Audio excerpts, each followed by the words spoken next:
ci bile jotaay Clédor am naa mbégte. ànd yow ci bile édition spéciale di la nuyu. maa ngi lay fay di la remercier ci invitation bi. di nuyu soxna si. Lalia.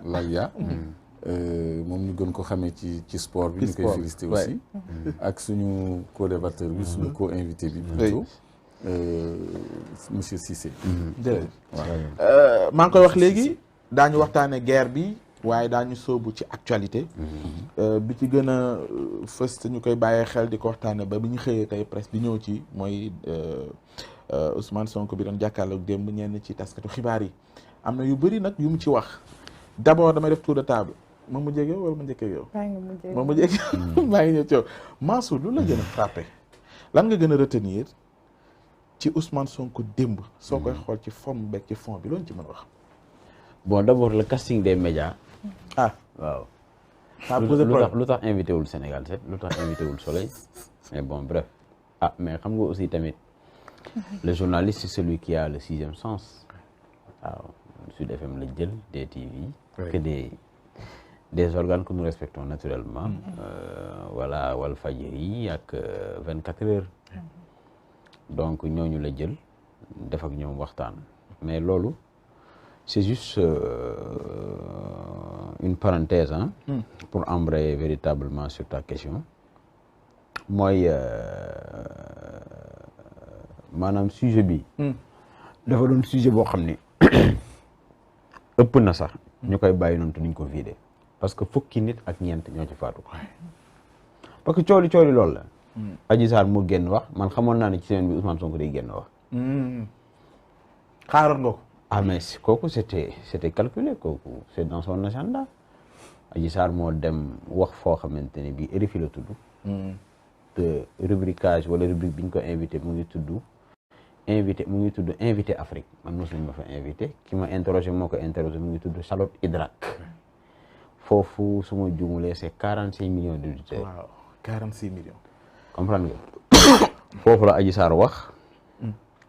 à côté mu wax aussi tamit Le Monde ku ñuy wax Koumba Kane moo def texte bi. waxaat aussi fu ñuy wax. le magazine panafricain Jeune Afrique en ligne. léegi kon da ngay comprendre ne maanaam xeex bi léegi dañ ko déplacé. waaw le curseur maintenant s'internationalise. waaw léegi nag coow li. kenn rek moo ko mën a lijjanti. kan la mooy le pouvoir judiciaire. c'est-à-dire gis nga léewtoo bi yëpp dañoo war a dem bëri ji mu jeex man franchement aw ma c'est-à-dire man les communications là man aw ma lu ma ci frappé aw ma lu ma ci non déedéet c'est-à-dire xam nga la c'est-à-dire gis nga une société effectivement dafa am ay conflits d'ailleurs conflit sax moo tax droit am maanaam si toutes les sociétés étaient lisses on n'aurait pas besoin d'hommes de droit c'est parce que pas en un moment de l'évolution de la société il y a des convulsions musculaires maanaam ay nit di dajaloo di daje pas saafonte mais di jote laa bëgg a wax léegi nag bu loolu amee politique mënu koo lijjanti religieux mënu koo lijjanti c'est le judiciaire kese en toute indépendance moom moo ko mën a lijjanti et d'ailleurs que ce soit sur le plan temporel que ce soit sur le plan spirituel interrogeons par exemple bien avant même ou bien depuis par exemple la République de Médine loolu moo tax d'ailleurs on parle de fiqh on parle de jurisprudence à travers des hadiths mais en amont d'abord il y a eu des versets du Coran qui disent que par exemple lii bu xewee nii lañ koy lijjante et cetera en ce qui concerne par exemple la communication de Ousmane Sonko mais da nga ciy sentir am na ci loo xamante ne populisme la comme tous les hommes politiques am na ci loo xamante ne bi aussi parce que quand il dit que ne moom saa bu bëggee tukki dafay tukki man à ce que ba fi may wax ak yow nii à la seconde qui suit man yëguma fu ñu lever le contrôle judiciaire le contrôle judiciaire dafay réduire sa mobilité man loolu laa comprendre léegi nag dama xamul ndax il a fait une déclaration populiste parce que aujourd'hui on a vu avec la montée du populisme dont l'apôtre même bu dee mën naa ko tuddee noonu il s'appelle Donald Trump parce que moom la ñu gis mu perte ay élections toog may boobu la ne ma du ma génn maanaam loolu musul am ci àddina te aujourd'hui mais le populisme est en train véritablement de s'ancrer un peu partout et même d'ailleurs même Je peux dire que voilà tey jii aujourd'hui tous les hommes politiques pensent que ni ñoom ku deful du populisme doo am par exemple le nombre de sympathisants qui pourrait déboucher véritablement sur un électorat. te loolu feeñ na ci waay. non mais loolu tous les hommes politiques la. d'accord kon daal yow jàngoo dara ci communication. non man daal kenn mën a lijjanti yëf yi kooku ngay xaar. man daal mooy le judiciaire. kenn ba pare xoolal. loolu. dafay dimbali jigéen ñi wax au-delà de Adji Sarr. mais aussi tamit dafay dimbali Ousmane Sonko parce que xam nga tey jii dañu waxante rek dëgg. mooy kenn bëggul. ñu lay tuumaal li ñuy tuumaal Ousmane Sonko te duñu setal sa der. d'accord léegi dinaa ci ñëw.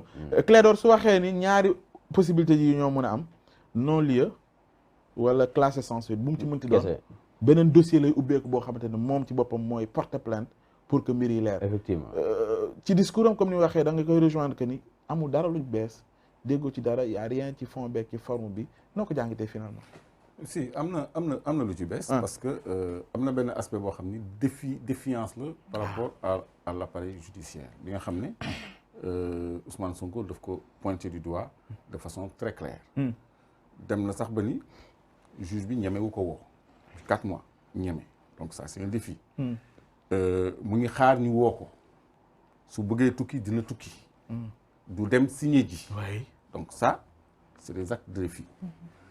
en réaction à une sortie.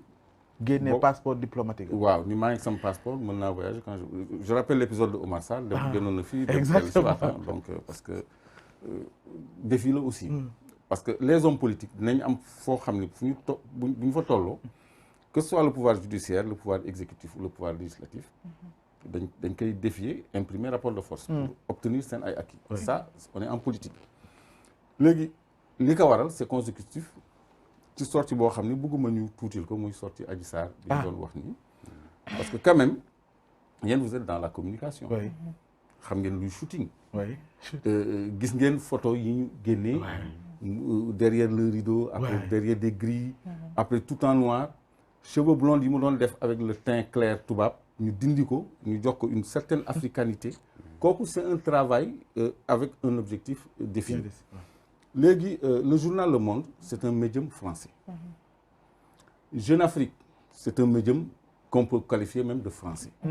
RFI n'en parlons pas. léegi vous êtes dans les médias. ki fi nekkal RFI di liggéeyal Le Monde mu ngi tudd Charlotte. mais am na keneen aussi ku tudd Théa. Théa Olivier. ñoom ñaar ñooy gérer la dame qui est à Jeune Afrique. tubaab la aussi ñoom ñett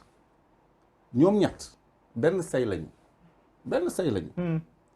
kon ñoom ñoo liggéey bi